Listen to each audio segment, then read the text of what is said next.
प्रभु राम देव भगवान अल्लाह खुदा ईश आदि नाम एक ही शक्ति के हैं। वो कैसा है, कहां है, कैसे मिलता है, किसने देखा है? ये प्रश्नवाचक चिन्ह पूर्ण रूप से हटाने के लिए अवश्य सुनिए जगत गुरु तत्वदर्शी संत रामपाल जी महाराज के अमृत वचन, सर्व पवित्र धर्मों के पवित्र शास्त्रों के आधार पर।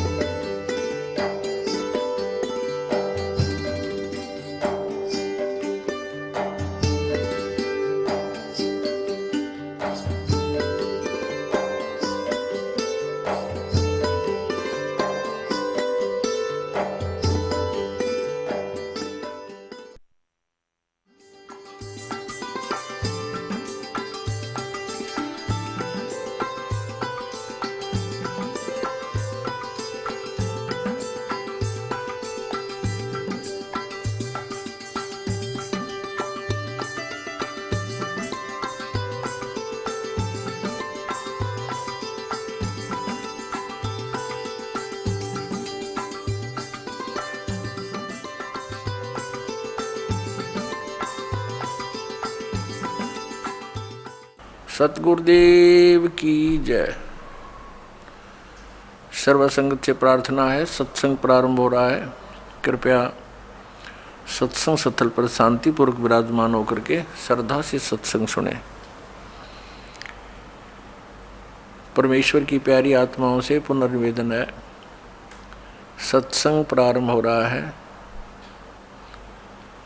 कृपया सत्संग स्थल पर शांतिपूर्वक विराजमान होकर के श्रद्धा से सत्संग सुने। सत साहिब सतगुरुदेव की जय। बंदी छोड़ कबीर परमेश्वर जी की जय। बंदी छोड़ गरीबदास जी महाराज जी की जय। स्वामी रामदेवानंद जी गुरु महाराज जी की जय।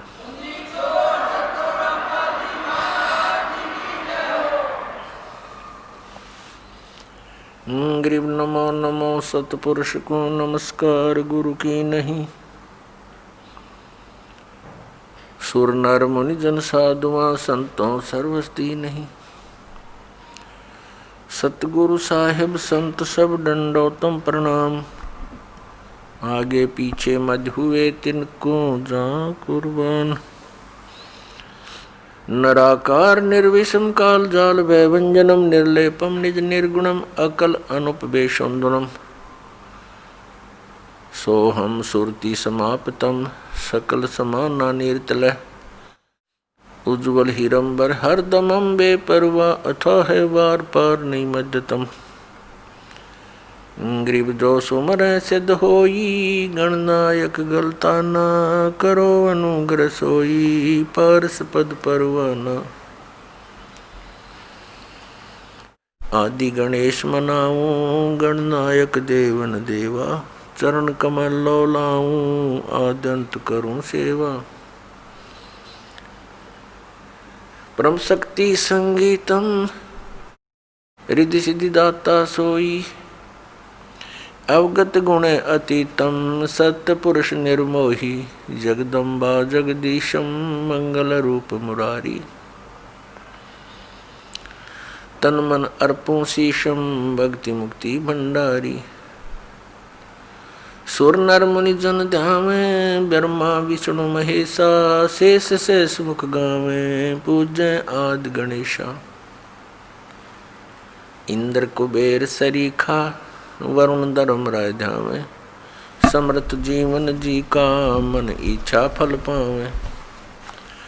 33 कोटि आधारा ध्यावे शेष 88। उतरे बहुजल पारा कटह यम की फांसी। 33 कोटि आधारा ध्यावे शेष 88।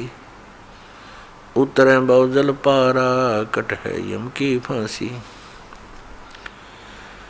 कर जोरूं विनती करूं धरूं चरण पर शीशे। गुरु जी राम देवानंद जी महाराज ने दियो नाम बख्शीश। कोटि कोटि सिजदा करूं, कोटि कोटि प्रणाम। चरण कमल में राखियो, मैं बंदी जाम गुलाम।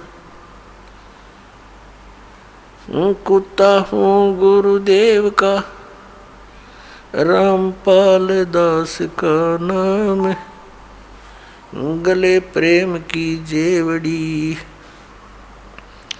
जांखे चोवा जाऊं मैं। तो करो तो बावड़ू, दूर दूर करो तो जाऊं। जो राखो तो ही रहूं, जो देवो सुख। जय इब के सतगुरु मिले, सब दुख आँखों रोए। चरणों ऊपर शीस धरूं, कहूँ जो कहनी हो। कबीर गुरु जी मिलेंगे, पूछेंगे कुशलात। आद अंत की सब कहूँ, अपने दिल की बात। गुरु जी तुम ना भूलियो, चाहे लाख लोग मिल जाएं। हमसे तुमको बहुत है, तुमसे हमको नहीं। तुम्हारे विसारे क्या बने, मैं किसकी शरण में जाऊं। शिव बिरंच मुनि नारद, तिनके हृदय न समाऊं। परम पिता परमात्मा पूर्ण ब्रह्म सर्व सृष्टि रचनहार कबीर देव कबीर परमेश्वर की असीम कृपा से आप जी ये सत्संग सुनने के लिए उपस्थित हुए। पुण्य भाग हैं उन प्राणियों के जिनको मानव शरीर प्राप्त है।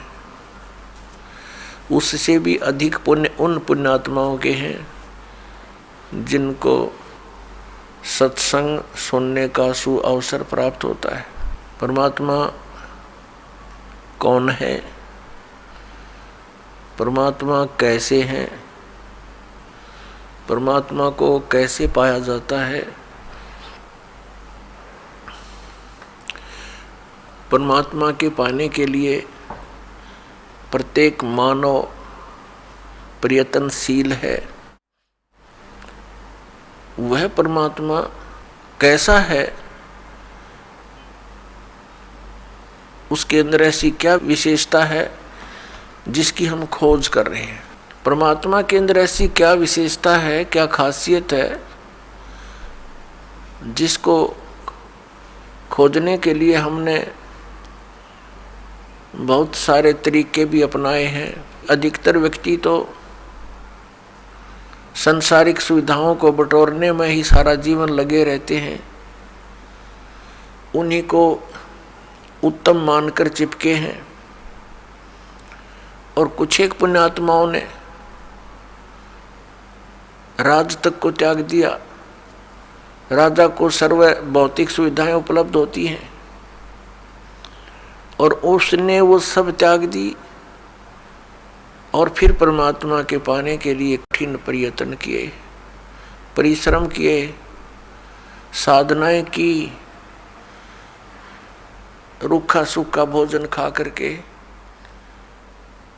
परमात्मा के पाने के लिए वो प्रयत्नशील रहे। एक समय एक सिमली नाम की लड़की थी और वो किसी गुरु से उपदेशी थी, आस्था भगवान में गणी थी। और प्रारंभ से ही ये ऐसा रहा है कि जगत और भगत का आपस में मतभेद बना रहा, और जिस कारण से भक्तों को बहुत कठिन यातनाएं सहन करनी पड़ी। संसार की रीतियां, सांसारिक जो परंपराएं हैं, वो यहाँ इस काल के जाल में रहने के लिए व्यवस्थित है, एक व्यवस्था है।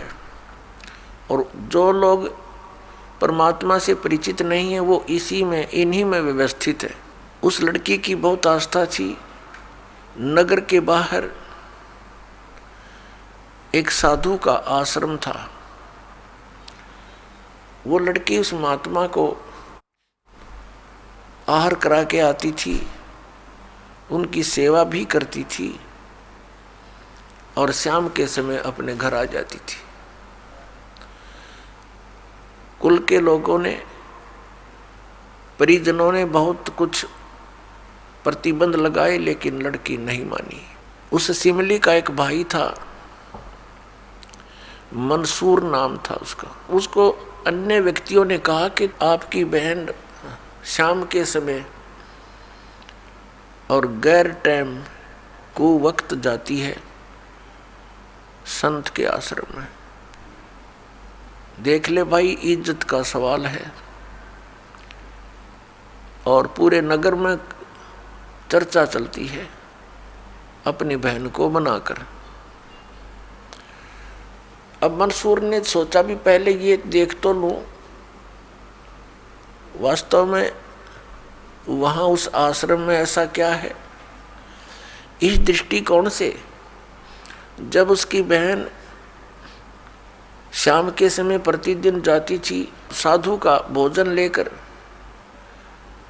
जिस दिन घरवाले भोजन नहीं देते थे तो वैसे जाती थी, उनकी सेवा कराती थी, कोई कपड़े धोआती थी, कुछ देर उनकी चरण दबा देती थी। अब मंसूर ने, भाई ने सोचा कि सीधा संत से बोलना अच्छा नहीं होता।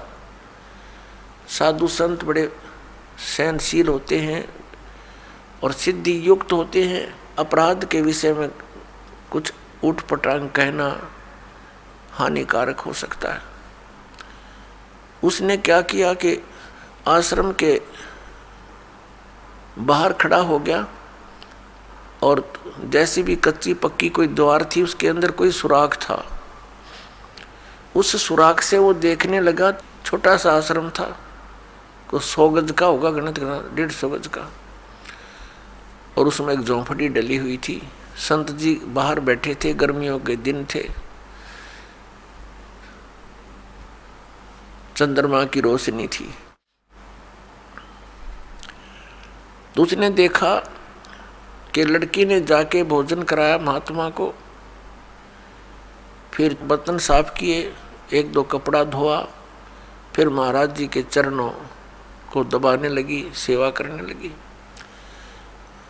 तो क्या हुआ कि ऐसे उस महात्मा ने हाथ किया, आकाश से एक अमृत का प्याला आया। संत ने पिया, आधा उस बेटी को दिया। संत ने कहा कि बेटी, इसमें से थोड़ा सा एक नालायक व्यक्ति खड़ा है, उसके भी मार दे एक छींट। इस सुराख के अंदर से जा और उसके भी लगा दे, थोड़ी सी कल्याण हो जा। एक नालायक व्यक्ति खड़ा है। अब उसने जाकर के, लड़की ने आदेश पालन करना था, उस सुराख में से ऐसे कर दिया। उसने देखा कौन है, कैसे है, तो उसके भी जीभ पर वो थोड़ा सा अमृत की छींट लगी। एकदम उसके हृदय में एक विशेष प्रेरणा हुई कि मैं बहुत पापी हूँ, मैं नीच हूँ, और ऐसे पाक साफ महापुरुष के विषय में मेरे मन में दोष आया। रोता हुआ आश्रम के अंदर प्रवेश हुआ और कहा, महाराज मुझ पापी का भी उद्धार हो सकता है। मैंने आपके बारे में बहुत गलत सोचा। उस संत ने कहा, बेटा जब तक बोध नहीं होता, ज्ञान नहीं होता, तब तक प्राणी के ऐसे अपराध अक्षमा करने योग्य होते हैं।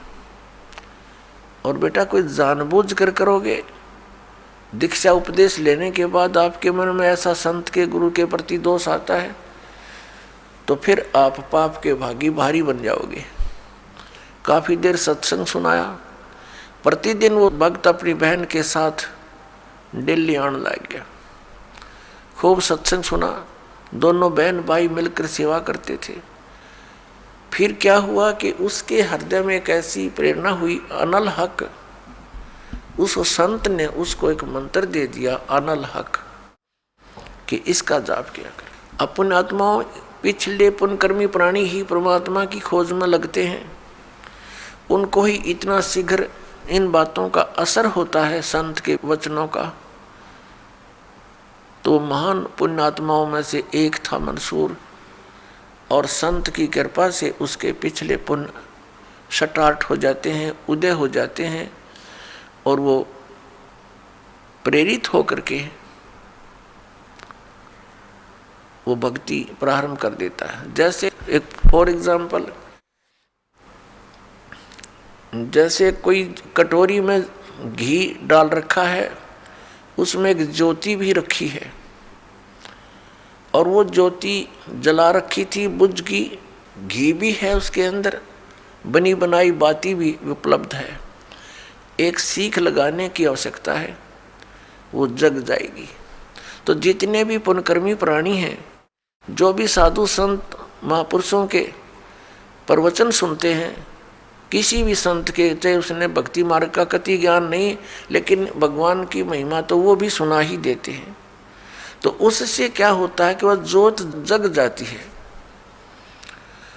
अब वह ज्योत तक जगगी, जब तक पूर्व जन्म का उसके अंदर घी है यानी पुण्य है, तो वो जगेगी, प्रेरणा बनी रहेगी भगवान के पाने की। यदि आगे उसमें विधि घी उसके पास नहीं है डालने के लिए, तो वो ज्योति भी जल जाएगी और घी भी समाप्त हो जाएगा, और सारा कटोरा व कटोरी काली हो जाएगी। तो पुण्यात्माओं, उस अनल हक मंत्र के गुरु जी ने दे दिया, जो मंत्र देना था उसको। अनल हक का अर्थ होता है अहम ब्रह्मास्मि, मैं ही ब्रह्म हूं, मैं ही परमात्मा हूं, अनल हक। हालांकि ये कोई मंत्र वंत्र नहीं था, लेकिन उस मंसूर के अंदर वो पूर्व जन्म का घी और ज्योति रह रही थी, वह जगेगी। अब उस मंत्र से भविष्य में तो कोई लाभ उसको होना नहीं था, क्योंकि वो चार्जर ठीक नहीं था। पूर्व जन्म की बैटरी से उसमें इतना प्रभाव था, इतने पुण्यों से, कि उसने अनल हक कहना शुरू कर दिया कि मैं ही परमात्मा हूँ। अब भोली आत्माओं, पुण्यात्माओं को जैसा भी गुरु ज्ञान देता है, वो तो दृढ़ होते हैं। गुरु जी ने 2 दूना 6 कह दिया तो वो 6 ही बोलते रहेंगे। घर वाला कहेगा, कोई उसको बताना चाहेगा, वो नहीं मानेगा, कहता नहीं मेरे गुरु जी ने ऐसे ही बोला। तो अबोध बच्चे ऐसे ही होते हैं। इस बात का ज्ञान पूरे मुसलमान धर्म में हुआ, क्योंकि वो मुसलमान धर्म से संबंधित था, और मुसलमान धर्म ये मानता है कि जीव ब्रह्म नहीं हो सकता। वैसे तो जीव ब्रह्म हो ही नहीं सकता, ये तो अंडरस्टूड है। जीव तो ब्रह्म है ही नहीं, ब्रह्म अलग है, जीव अलग है। ब्रह्म मीन भगवान, जो जीव का भी उत्पत्ति करता है। लेकिन मुसलमान धर्म ये मानते हैं कि पृथ्वी पर परमात्मा नहीं आ सकता। वह तो 7वें आसमान में रहता है, 7वें स्वर्ग में। और कोई ये कहता है कि पृथ्वी पर परमात्मा है, वो दंड का अधिकारी है, वो भ्रमित कर रहा है, मुसलमान धर्म के विधान को बिगाड़ रहा है। इस कारण से मंसूर को बहुत बार समझाया, राजा तक बात गई, बहुत कुछ कहा, लेकिन नहीं माना, अनल हक करता रहा। उसको कहा कि तू ऐसा मत बोल। अब साधु को तो कोई बोल नहीं सका था कि वो क्या मंत्र दे रहा है, लेकिन पब्लिक के अंदर जब बात आ जाती है तो वो अपना पूरा जोर शोर से विरोध करते हैं। अब क्या हुआ कि वो नहीं माना तो उसको चौराहे पर खड़ा कर दिया, बांध दिया उसको चौराहे पर। और फिर क्या कहा कि या तो तू अनलहक कहना छोड़ दे, नहीं तो तेरे पत्थर मारेंगे। उसने फिर कहा अनलहक, क्योंकि वो तो मदमस्त हो गया था, अलमस्त हो गया था। ऐसी सतीथि पूर्व जन्मों के पुण्यों से होती है, और भविष्य की भक्ति नहीं होती है तो वो नष्ट हो जाता है उस जीवन ऐसे पुण्यात्मा का। तो उसको सजा दी गई कि पूरे नगर के व्यक्ति इसको पत्थर मार मार के इसका वध करेंगे। ऐसी सजा दें ताकि और भी कोई ऐसी हिम्मत ना करे। तो सभी लाइन में आ रहे थे और पत्थर मार रहे थे, तू पापी है, पत्थर मार रहे थे, निकल जाते थे। अब उसकी बहन सिमली का भी नंबर आ गया। जब और पत्थर लगा रहे थे वो हंस रहा था, अनलहक अनलहक हंस रहा था। और जब उसकी बहन सिमली का नंबर आया वो भी लाइन में खड़ी थी। तो बहन ने सोचा पत्थर तो मैं नहीं मारूंगी, लेकिन लोक लाज में आके उसने फूल उठा लिया कि मैं फूल मार आऊंगी उसके। यहाँ ये लोग भी ना मेरा विरोध करेंगे और भाई का चोट भी ना लगेगी। उसने फूल मारा, फूल मारते ही वो रोने लग गया, बहुत बुरी तरह रोने लगा। तब सिमली ने कहा कि भाई लोग तेरे पत्थर मार रहे थे, उनके पत्थरों से नहीं रो रहा था, और तू मेरे फूलते रोने लग गया। अरे ये कोई चोट थोड़ी लगी तुझे? उसने कहा सिमली ये तो अनजान थे, इनका मुझे दुख नहीं था, तू तो परिचित थी मैं किसके ऊपर फिदा हो रहा हूँ। और तेरा हाथ कैसे हो गया नालायक मेरी तरफ? तूने भगवान की तरफ हाथ कर दिया। मैं भगवान के लिए ड्यूटीड हूँ और तूने क्या समझा फिर ज्ञान को? न्यू रो रहा हूँ, तेरा जीवन बर्बाद हो गया, तूने ज्ञान समझा नहीं बहन। तेरे फूल का मुझे इसलिए दर्द हुआ, तू तो परिचित थी इस बात में। उसके बाद नहीं मरा वो पत्थरों से, कहने लगा या तो कहना छोड़ दे अनलहक, नहीं तेरा हाथ काटेंगे। उसने कहा अनलहक, हाथ काट दिया। फिर कहा दूसरा हाथ काटेंगे या बंद कर दे, अनलहक। तेरी गर्दन काटेंगे, बंद कर दे, अनलहक, काट दिया। अब उसको गाड़ा नहीं, मुसलमान धर्म में नीचे दफनाते हैं जमीन में, उसको सवा कर दिया काफिर समझकर कि काफिर जलाए जाते हैं, उनकी सोच है। और उस राख को जल में फेंक दिया कि इसका नामो निशान मिट जा, दरिया में। कहते हैं वो राख भी, ऐस भी, वो भभूत भी अनलहक अनलहक अनलहक करती जा रही है। और 1000 मंसूर बनकर गलियों में घूम रहे हैं। सबने दरवाजे बंद कर लिए, टट्टी पेशाब निकल गया, लोगों का घबरा गया, ये क्या हो गया? भगवान का भगत था, ऐसा हो कर दिया इसके साथ। तो पुण्यात्माओं, अब ये ज्ञान है, तत्व ज्ञान है, इसको बहुत गहराई से समझना है। इससे कई कंसेप्ट क्लियर होंगे। अब प्रसंग तो चला है कि जिस परमात्मा के पाने के लिए और जिस लोक में जाने के लिए महापुरुषों ने ऐसी कुर्बानियां दी, तो कैसा है वो भगवान, कैसा होगा वो देश, ये अंडरस्टूड है।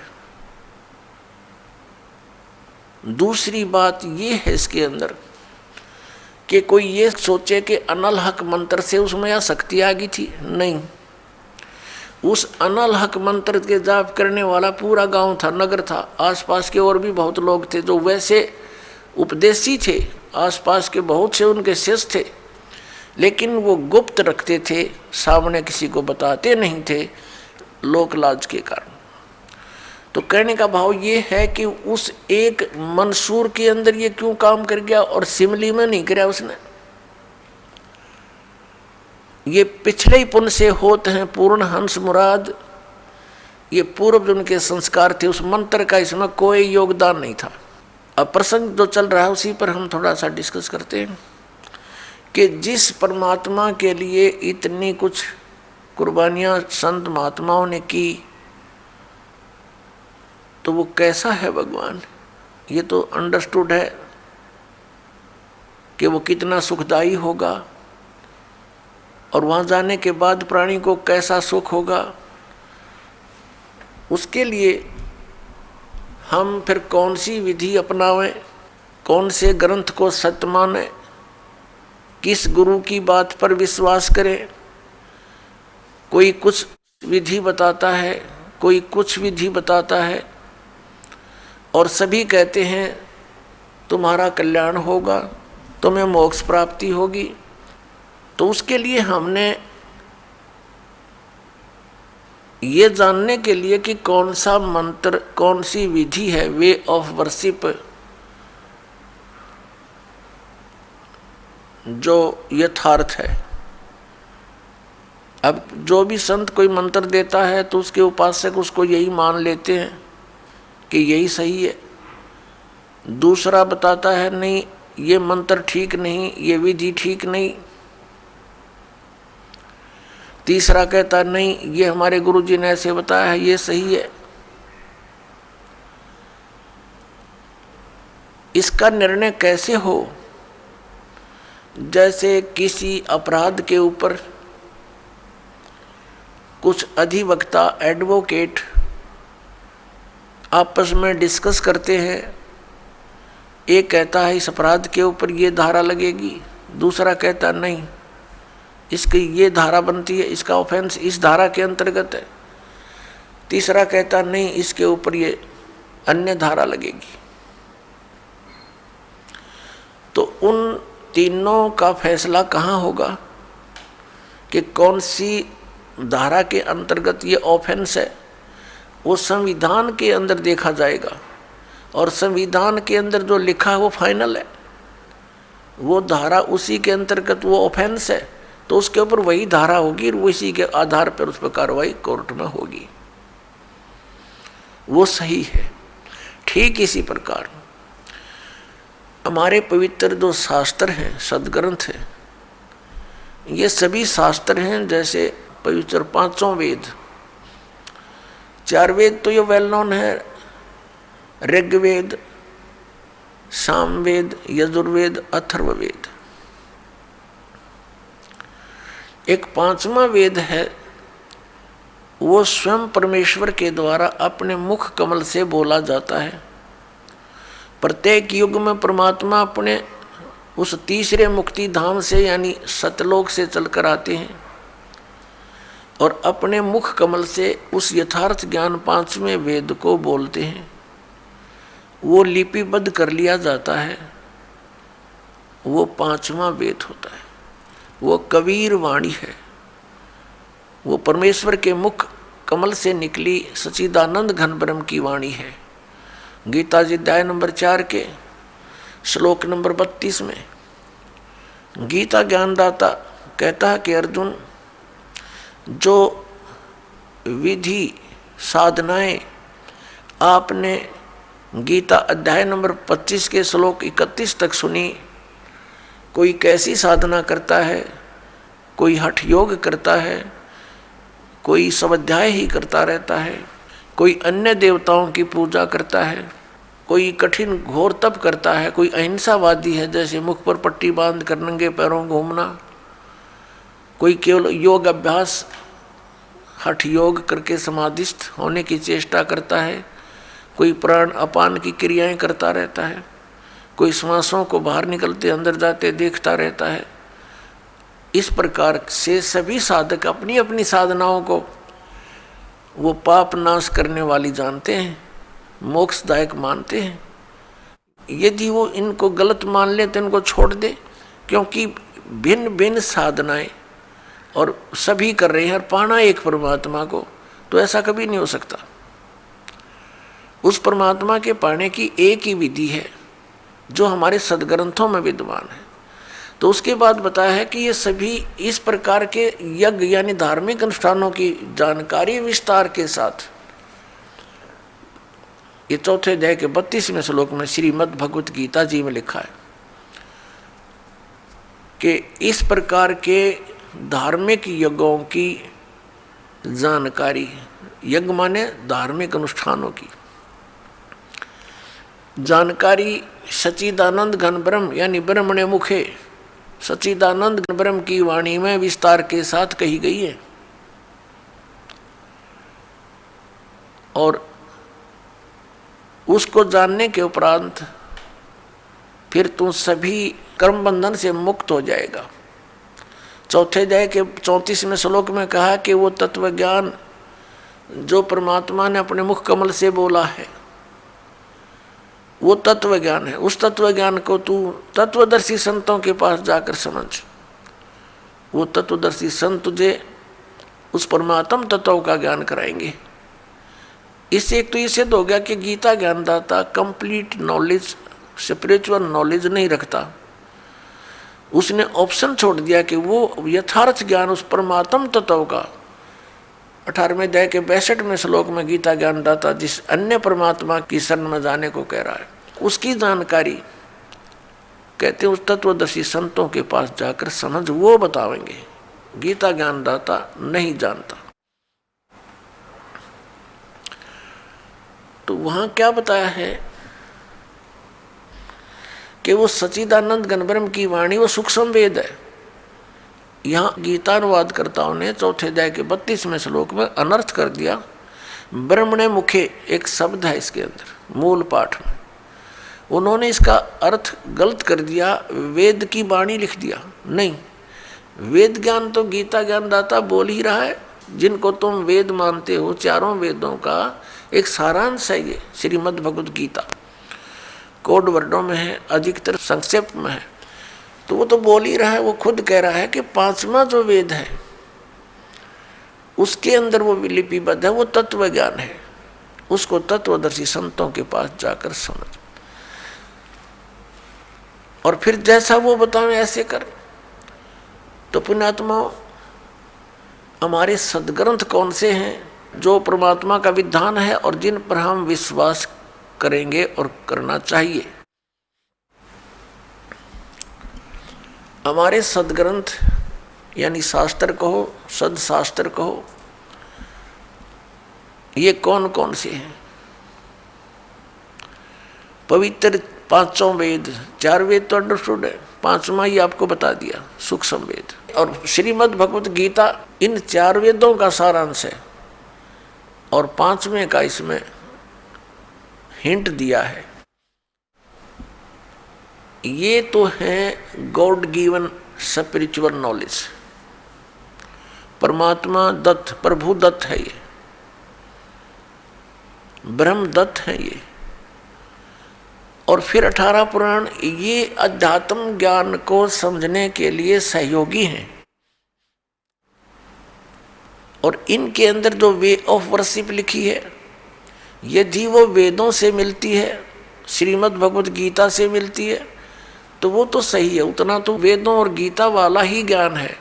बाकी उस वेद, उस पुराण के वक्ता के घर का है, उसका अपना अनुभव है।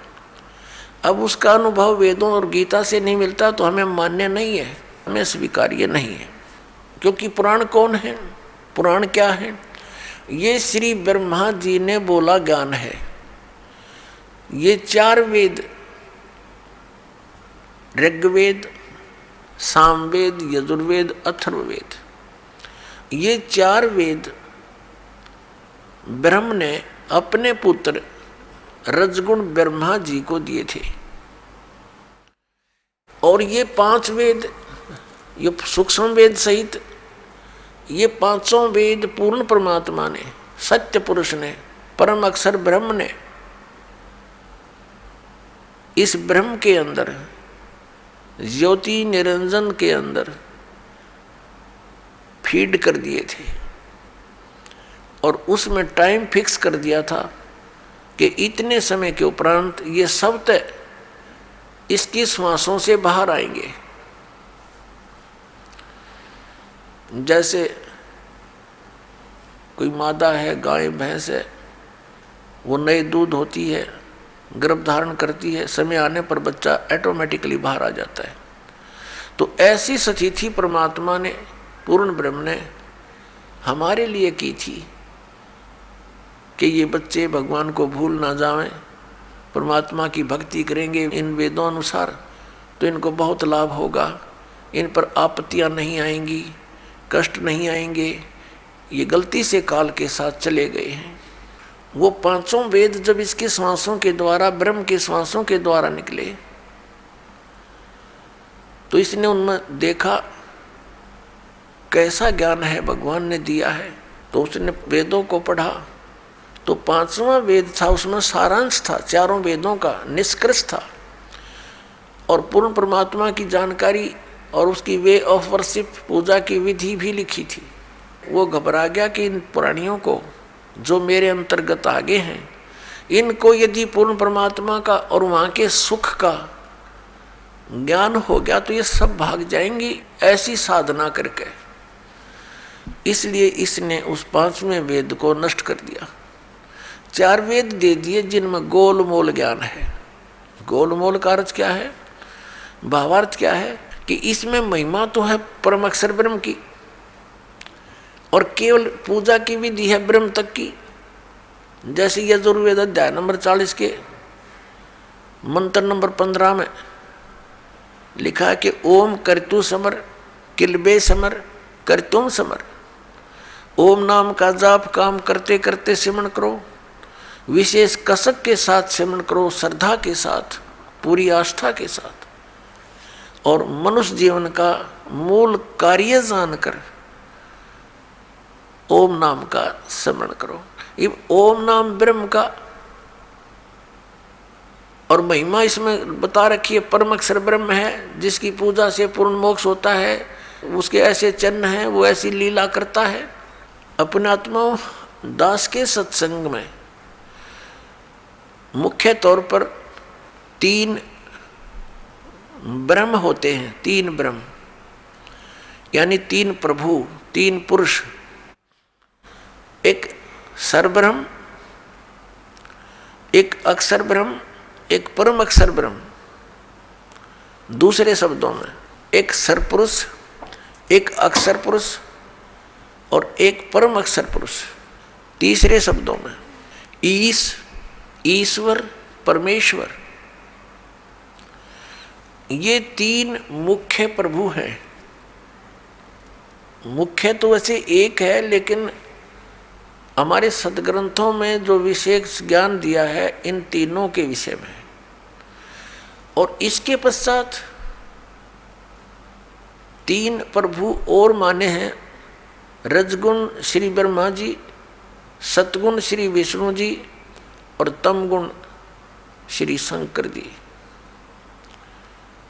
और आदि शक्ति प्रकृति देवी ये दुर्गा है। इनके बाद फिर बहुत से देवता हैं जो भगवान की भक्ति करके ही कुछ उन्होंने अपने टायर में हवा भर ली, यानी परमात्मा की कुछ भक्ति संग्रहित करके, और वो कुछ सिद्धि युक्त हो करके अन्य प्राणियों से श्रेष्ठ बने दिखाई देते हैं, वो भी देवता हैं।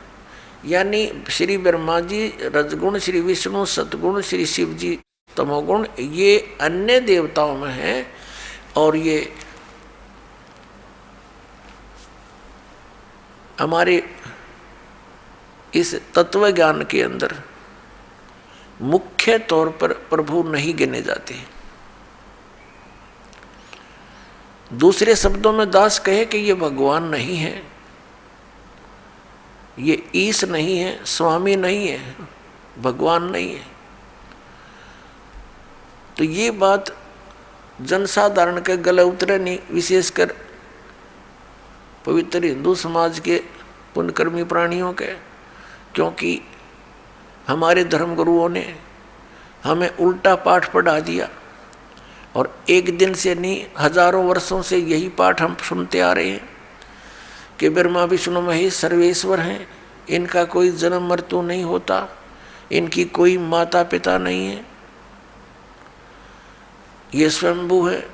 तो जिस कारण से दास ने ये शब्द बोल दिया कि ये भगवान नहीं है, ये बात एक बहुत विवादप्रस्त हो जाएगी यदि प्रमाण नहीं दिखाया गया। तो आपको प्रमाण दिखाते हैं। एक समय इस शिवपुराण के अंदर लिखा है, पवित्र शिवपुराण के अंदर, कि श्री ब्रह्मा जी रजगुण और श्री विष्णु जी सतगुण का आपस में विवाद हो गया, झगड़ा हो गया। ब्रह्मा जी कहते हैं कि मैं सबका उत्पत्ति करता हूँ, विष्णु तो मेरा पुत्र है। विष्णु जी कहते हैं तू मेरी नाभि कमल से उत्पन्न हुआ है, तू मेरा पुत्र है। वो कहता मैं तेरा बाप, वो कहता मैं तेरा बाप। दोनों का युद्ध हो गया। उस युद्ध की शांति के लिए इस काल भगवान ने, जो इनका पिता है, जिसको ये सदाशिव कहते हैं पौराणिक, और ये हिंदू धर्म के गुरु जी, उस सदाशिव ने इनके बीच में एक स्तंभ खड़ा कर दिया, तेजों में पिलर, बहुत लंबा चौड़ा लिंग स्तंभ। तो ये लड़ना तो भूल गए, उसके और छोर को खोजने में लग गए। जब दोनों असफल रहे तो फिर वो सदाशिव, जो इनका पिता है ब्रह्मा जी विष्णु जी शिव जी का, वो शिव रूप धारण करके वहाँ खड़ा हो गया। फिर उनको ज्ञान बताने लगा, कहने लगा कि तुम अपने आप को भगवान मान बैठे, तुम भगवान नहीं हो, यू आर नॉट गॉड। अपना आत्मा दास का है तो विदग्ध इनके इतिहास बताते हैं तो आपको स्वीकार्य होगा। ये देखिए, ये है श्री शिव महापुराण हिंदी टीका सहित भाग 1। श्री शिव महापुराण विद्या अवरिधि पंडित ज्वाला प्रसाद जी मिश्र कृत हिंदी टीका सहित, खेमराज श्री कृष्णदास प्रकाशन मुंबई। इतने ये यहाँ से प्रकाशित है। हम इसके ये देखिएगा, इसके पृष्ठ नंबर 11 से हम शुरू करेंगे। ये है विद्वेश्वर संहिता भाग 1 छठा अध्याय। नंदी केश्वर बोले, हे योगीधर, आगे एक समय विष्णु भगवान शेष सैया पर अपने गुरुड़ आदि पार्षदों से संयुक्त लक्ष्मी सहित शयन करते थे। उस समय ब्रह्म ज्ञानियों में श्रेष्ठ ब्रह्मा जी, अब यहाँ के ही से ब्रह्म ज्ञानी हैं, देखियो, अपनी इच्छा से ही वहाँ आए। सब प्रकार सुंदर सेज पर शयन करते हुए कमल लोचन विष्णु जी से पूछने लगे, तुम कौन हो जो मुझे देखकर अभिमानी पुरुष के समान शयन करते हो? हे वत्स, हे बेटा। ब्रह्मा जी कह रहे हैं विष्णु जी को, हे वत्स, हे बेटा, उठो, देखो मैं तुम्हारा स्वामी आया हूँ, तेरा मालिक आया हूँ। आए हुए गुरु को देखकर जो अभिमान करता है, उस द्रोही मूड का प्रायश्चित होना उचित है। यह सुनकर विष्णु जी के अंतर में तो क्रोध हुआ, अंदर तो बड़ा गुस्सा आया, पर ऊपर तो शांत बने रहे, परंतु बाहर से शांत रहे और बोले, हे वत्स, हे बेटा, तुम्हारा मंगल हो, बैठो, इस आसन पर विराजमान हो। अब विष्णु जी कहे, उसने ब्रह्मा जी को कहा, जा बेटा बैठ जा। इस समय तुम्हारा नेत्र कुटिल और मुख वक्र यानी टेढ़ा क्यों हो रहा? गुस्से में हो रहा था ब्रह्मा जी। ब्रह्मा जी बोले, हे वत्स, हे बेटा विष्णु, तुमको समय के प्रभाव से अभिमान है।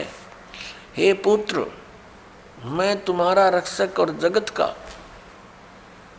पिता मैं हूँ। विष्णु जी बोले, यह तो सब जगत मुझ में सतीत है, तुम चोर के समान किस प्रकार अपना कहते हो?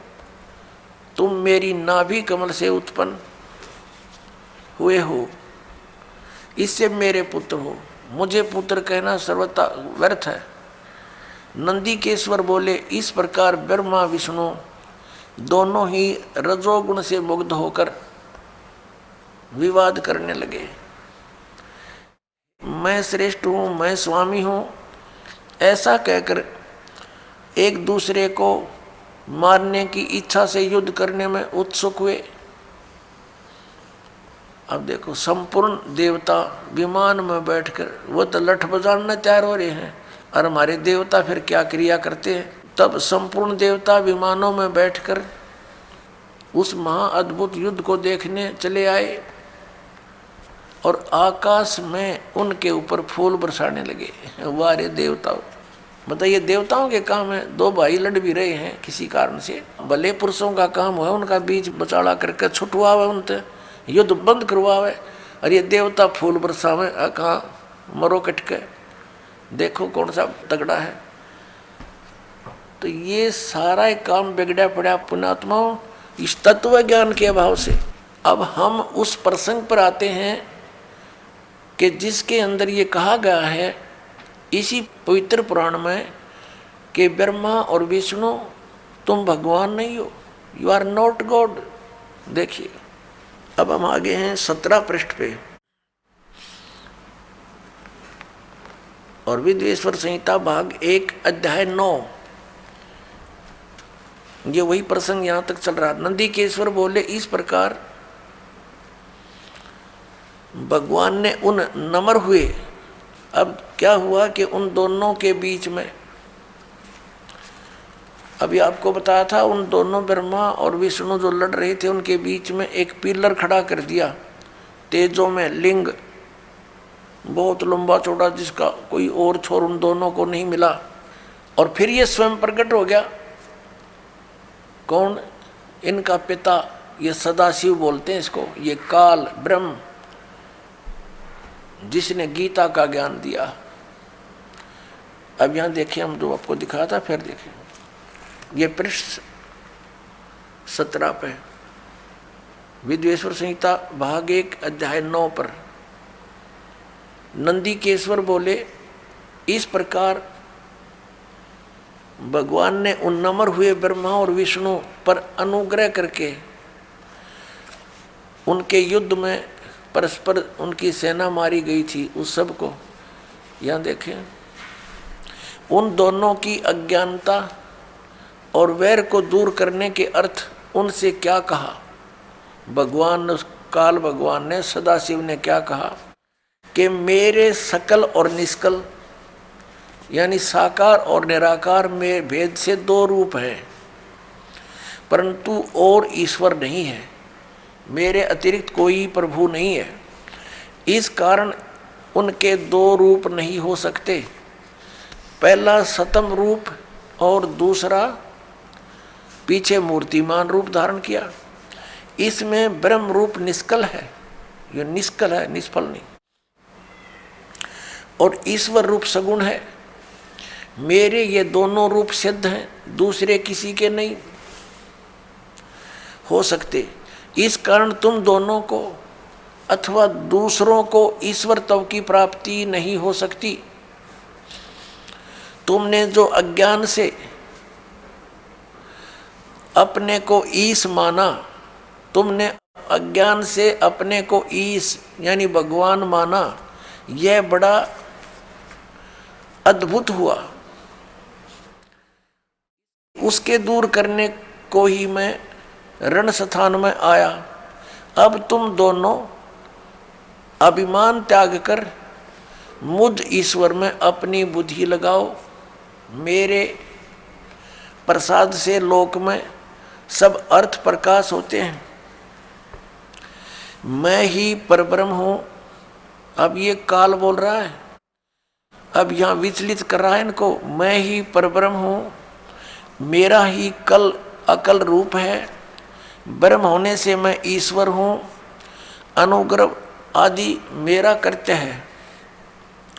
सर्वव्यापी होने से और जगत के वर्धक होने से मैं ब्रह्म हूँ। हे ब्रह्म केशव समतव और व्यापक होने से मैं आत्मा हूँ, मैं इस सब का ईश हूँ, यह मेरा है, मेरे सिवाय किसी दूसरे का नहीं है। प्रथम तो ब्रह्म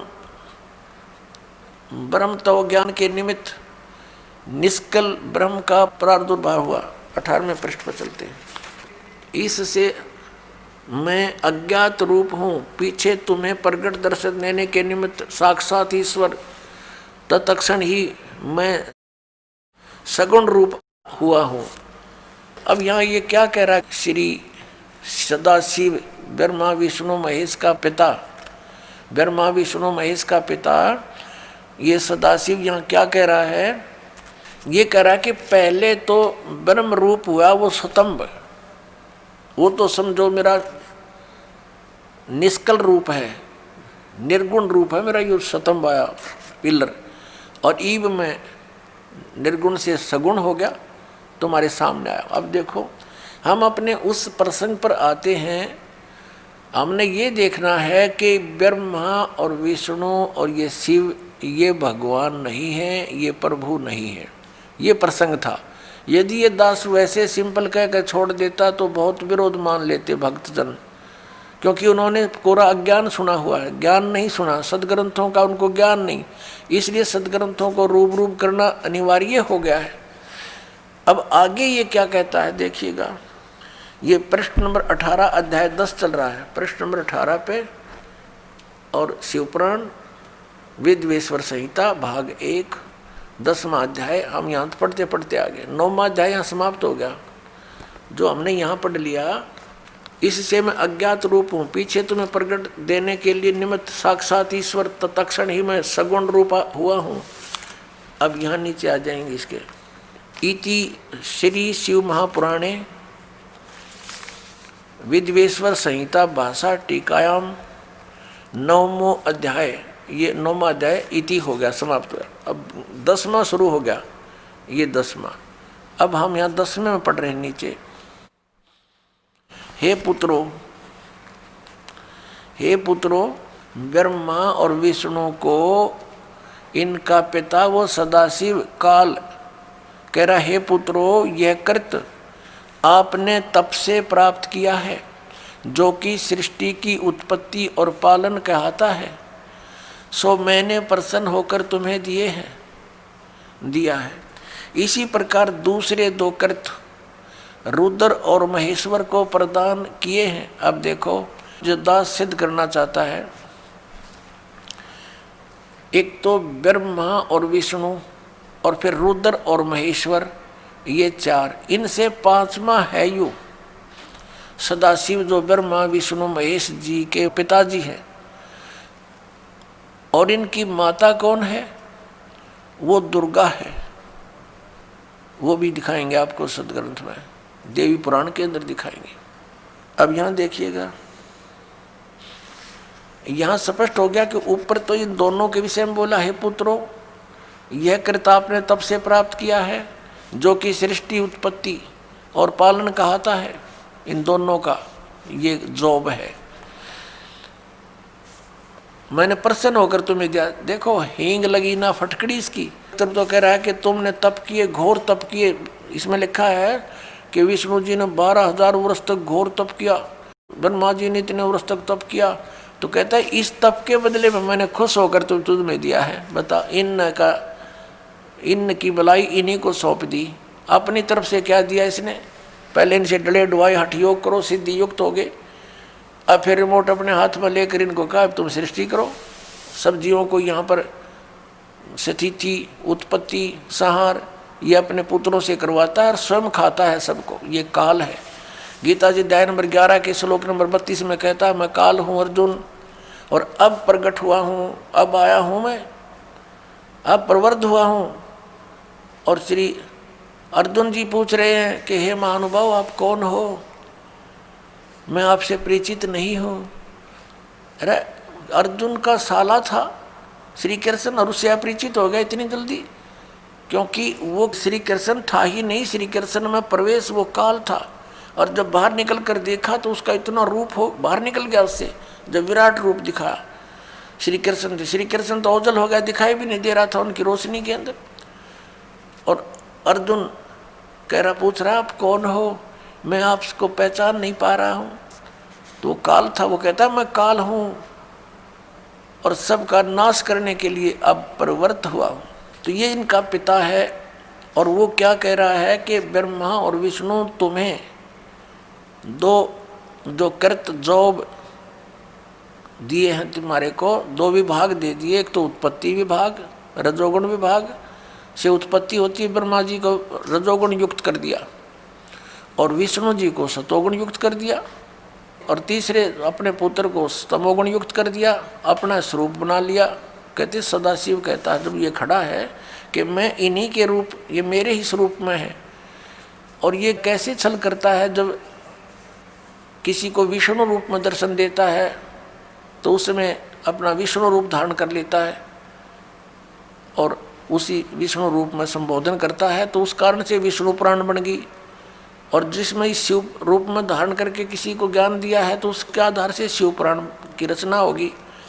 ये है वो काल जो कहता मैं कभी अपने ओरिजिनल रूप में किसी के समक्ष नहीं होता, मेरे कर्म और जन्म अलौकिक हैं। गीता जी के अध्याय नंबर 4 के 5 और 9 में इसने स्पष्ट किया है। और साथ में कहा है कि जब धर्म की ग्लानि होती है, मैं अपने अंश, अपने आत्मा, अपने अंश अवतारों का सृजन करता हूँ, उनको यहाँ प्रकट करता हूँ, भेजता हूँ, उत्पन्न करता हूँ। जैसे श्री राम, श्री कृष्ण आदि। अब देखिएगा नीचे, अब ये दास दो सिद्ध करना चाहता है कि दो तो ये ब्रह्मा और विष्णु हो गए, इस प्रकार दूसरे दो कृत रुद्र और महेश्वर को प्रदान किए हैं। दो अच्छी 4 हो गए ना, एक रुद्र एक महेश्वर, और 5वां यू बोलने लग रहा। अब आगे हम चलते हैं, ये प्रमाणित करते हैं। ये देखिएगा यहाँ पर, ये प्रश्न नंबर 19 है।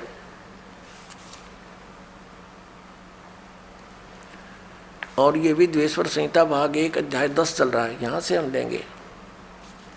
हे सौम्य, मेरे अज्ञान से विमुख होने से तुम्हें अज्ञानता आ गई। विष्णु और ब्रह्मा जी को कह रहे हैं मेरा ज्ञान होने से ऐसा नहीं होता, ज्ञान और रूप महेश के तुल्य हो जाते हैं। इस कारण इस ज्ञान की सिद्धि के निमित्त ओंकार नामक मंत्र जप करो। अभिमान दूर करने वाला, यह अभिमान दूर करने वाला है। सोई निज मंत्र उपदेश करते हैं। यह ओंकार मेरे मुख से उत्पन्न होने से मेरे ही रूप का बोधक है, यानी ब्रह्म का, और महामंगल करने वाला है। यह वाचक है, मैं वाच्य हूँ। यह मंत्र मेरा आत्मा है कि उसके स्मरण से मेरा स्मरण होता है। उत्तर की ओर मुख से आकार का, इसका भी बहुत वर्णन दे रखा है। पश्चिम के मुख से उकार का, दक्षिण के मुख से मकार का, पूर्व के मुख से बिंदु का, और मध्य के मुख से नाद उत्पन्न हुआ है। इस प्रकार 5 प्रकार से यह निर्गत हुआ। सब एक होकर ओम ऐसा एक अक्षर हो जाता है। ओम ऐसा एक अक्षर हो जाता है। अब हम इससे इतना ही लेंगे। इस पवित्र पुराण ने हमारा बहुत सा काम हल्का कर दिया इस दास का। एक तो ये सिद्ध कर दिया कि ब्रह्मा और विष्णु और शिव और रुद्र, महेश्वर जिसको कहते हैं, ये भगवान नहीं है, ये ईश नहीं है।